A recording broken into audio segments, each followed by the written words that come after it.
你有没有经历过那种一眼就被人家看穿的那种经历啊？我在湖北武当山南水宾馆的时候，当时去住宿的时候就被那个老板呢一眼就看穿了。他说我不是来旅游的，我是出来考察的。我当时就特别的诧异，哎呀，遇上高人了。我就问他，你知道我来考察什么吗？他说你肯定是来考察商业项目的。我说这个你可有点高看我了，其实我不是出来考察什么商业项目，我是出来考察中华文明史的。这个老板呢当时就沉吟了一下，他说任何历史都是当代历史，考察中华文明史呢对于我们个人来说显得太过于宏大了。其实真正来说对个人有用的呢，其实还是考察自己家族往上5代的历史。我当时听了他这个观点之后耳目一新了，就赶紧向他请教。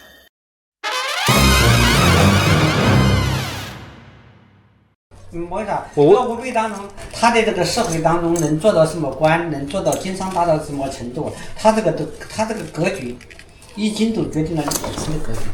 但是呢，这个格局是决定了，但是你只是在前人当中犯的错误，你再不犯错误，能做到这就容易了。也就是说，你在你父辈当中有人做了官了之后，最后他又倒下来了，最后他经商挣了钱了，最后他又变穷了，是什么原因？这个东西你把来龙去脉搞清楚，在你面前不发生。我觉得这是一个普通一个人是有一个智慧的人。你讲的很有道理，如果真能够研究到这种程度是可以的。但是说我们学历史都是站到国家的层面，站到一个机构的层面，站到一个政党的层面，我觉得这个太大了。因为你接触当中都在社会的底层，你不是说是站到国家的层面来研究历史，而是你只研究5辈人。我明白的。最高5辈人。但是做不到，你知道为什么做不到？因为但是说你家族里面，你最多就是仿到你爷爷那辈儿，再上你仿不到了。不仿得到。你怎么仿来？他的这个人都死去了。不，死去了有那个有长辈有图说，有些故事你要一些事情当中你要收集了之后，你结合了当时的社会环境的历史环境，你可分解，你可总结，跟把这东西捋顺。但收集下来的话，我感觉都是一些那个很皮毛和没有很详细的事情。你吧，你收集这边你收集的还太少，除非你那个家族那个族谱修得很细，差不多。一个是族谱修的是细的嘛，但是当中有很多传说，留下了很多东西。我们家族，反正我那个大伯到修了一个族谱，然后反正从他这一辈再往上，我一看就很简单了，就没什么那个。你比如说我的家族当中有一个我的长辈当中，我大伯，我大伯，是国民党里面做官的。最后他那个解放以后，他倒了。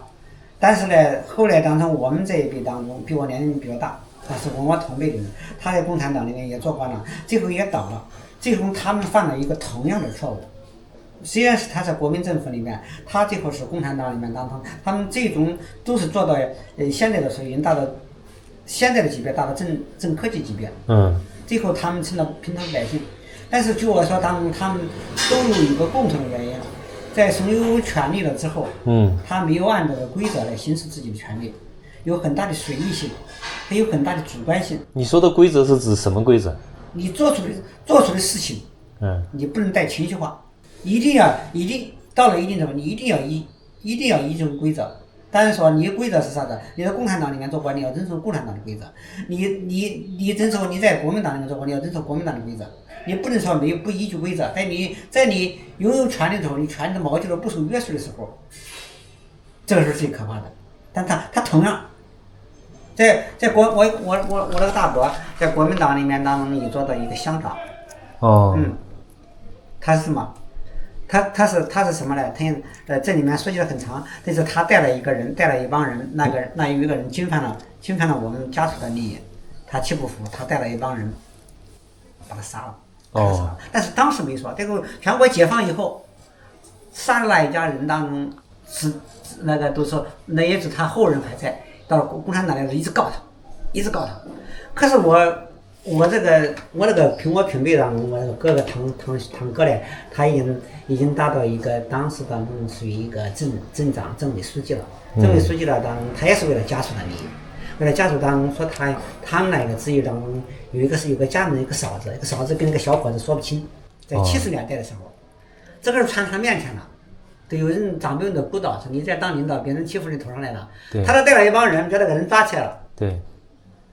逼供啊，给行凶逼供啊。对。但是他没搞，他跟那个武装部长一起，武装部长可抓的人，结果不知道可打了一顿，结果那个人上就要死了，死了之后写了个遗言，说他政委书记，就区委书记跟武装部长对他面行凶逼供，这死无对证说不清了，我那个嫂子也说不清了。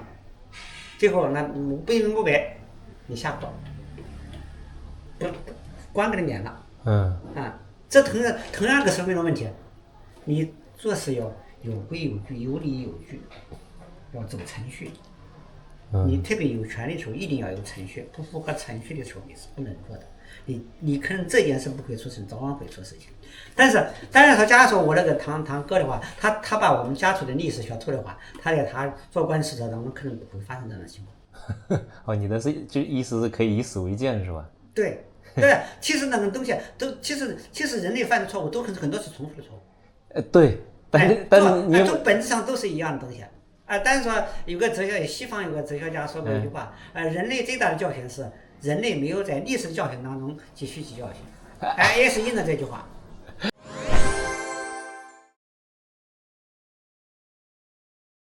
可是人类都是在反复的犯同样的低级的错误，是吧？可以纠正的错误。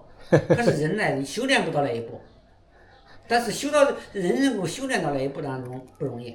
所以说我后来我包括我后代我的时候，我都跟他说，我说你在清明节祭祖啊，这东西还是以前没有重视，以后要重视。这个祭祖的时候，清明节不是往个烧纸。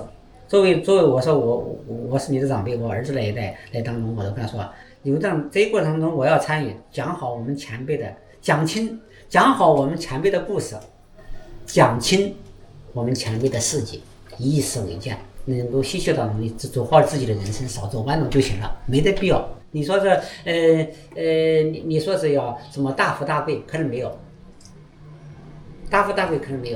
但是你看到中国的历史，你看到有很多跟像我们同龄这代人，好不容易苦读书读出来了，从考学一直到考大学，到参加工作，可能搞到正厅级，可能搞到副厅，可能搞到副审，嘣空出事掉下来。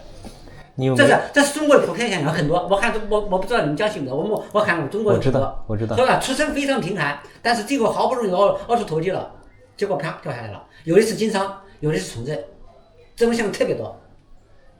这说明的是啥子？这也说明了我们底层的人的悲哀。底层人的悲哀，好不容易熬出头了，结果到了晚年的牢狱之灾。但是说红二代里面当中有没有，我这个没研究，但是我觉得跟社会底层人当中这些人出事，这些反腐挫败的这些人当中哈，我非常研究他的简面，他都是出生在农村比较贫寒，都是苦读书出来的，比较贫寒出来的，结果到了个社会的高层，这个社会的上层、中上层的时候，砰，达到顶峰的时候，啪掉下来。这都说明了什么？你做的是无效劳动，你奋斗的一生奋的是无效的。但是我还有一个我们家属的一个后代一个人当中，他等于算是他父亲那一辈也是做官，一直做到都是副处级。他那一次他说，我到副处我不上了，他说我不上了，他说我不前进了，高处不胜寒是吧？不对，是我告诉他，凭我的社会关系，凭我自己的能力，我上过危险特别大，我都做过副处，我的那里平平安安的我做过一生。但是呢，他说的这句话，我也不但跟我们实验的地方，跟他一路从上一路提副处的人年龄不说上下，结果那个人爬得快，最后拿到从副处到正处到正县到副厅退休了之后，啪坐牢。哎，这是做官的，你经商的也是人了，好不容易自己家业了之后，最后做在一旦生意一旦破了之后，又回到以前还可以你是不是以前也是做生意做得很大，现在收缩了？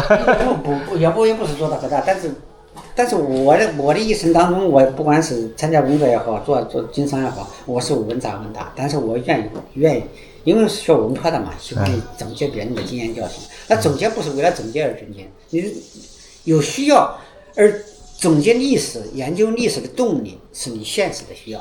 你今年贵庚啊？我今年60多岁，60大一点。你大我10多岁。啊，哎，你研究历史，也研究这些东西，你是现实的需要，现实的需要是你研究这些的动力。对。哎，你现实不需要，没有必要可研究。所以说，你现实的需要，作为我们一个普通的人，格局也有限，你的认知也有限。所以说你。因为你的认知，你认知决定了你的格局，你认知这个是那个水平，你格局也在那个级别上，所以说你没得必要研究很多，研究的是智商5倍吧，5倍，但是最高的5倍，一般的研究的也比太阳也比我知道，但是说我好像这5倍人当中我知道，我们5倍人当中那个人叫什么名字我知道，他后来又分了几支人哈，几支人呢，人在什么地方。他在什么地方？你说我们这地方原来有自编的，达到什么级？达到一个什么级别的？现在来说，达到个什么级别？最高是达到证书，啊，这是最高的。但是有些人还没到证书，到了个证科他掉下来了。哎，有些人做经商搞得风生水起的，可是从某个地儿啪又掉下来了。这是要回避的东西。但是说现在的人呢，这可能是我总觉得这个人类当中100个人当中哈，明智的人还是不多，大部分人都是随大流。当然说是那个明智的人很孤独，大部分人都是很庸俗。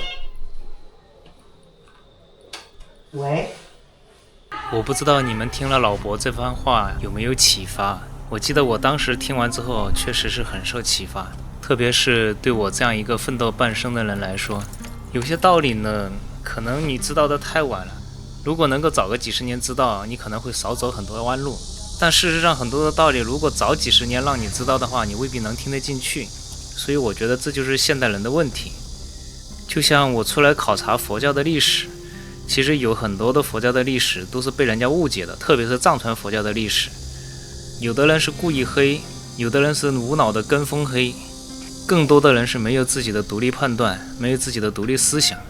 有人曾经说过，历史是一个任人打扮的小姑娘，所以如果我们要发现真实的历史，一定要自己去践行，一定要自己去探索，这也是我出来模拟的原因。